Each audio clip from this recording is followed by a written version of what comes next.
Halos 2 taon nang bawal ang pogo sa bansa pero kahapon lang nabisto ng NBI na may nag-ooperate pa nito sa Makati. Ang nasa likod nito hindi Chinese kundi Koreano. Magbabalita si Gio Robles.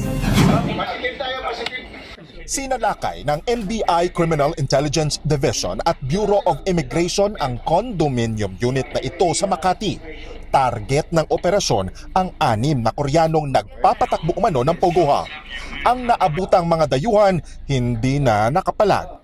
You have the right to remain silent. Anything you say can and will be used against you in the court of law. Modus umano ng Pogo Hub ang game fixing at pambubudol sa mga kapwa nila Koreano.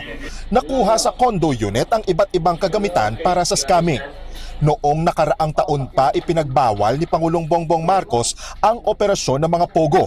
Pero ayon kay NBI Director Attorney Melvin Matiban, yung malalaking Pogo, nasara lahat. Yung mga remnants to, mga nag-iwan, nagtayo sila ng small na operation.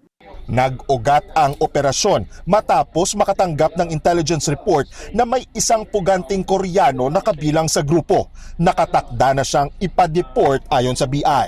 Napag-alaman din na overstaying na sa bansa ang 5 iba pang sospek. Tourist visa yung mga na-issue na sa kanila.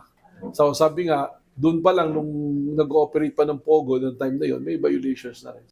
Mahaharap sila sa patong-patong na kaso at lilitisin muna sa bansa bago ipa-deport sa South Korea. Mga kapatid, para sa 1PH, Gio Robles, News 5.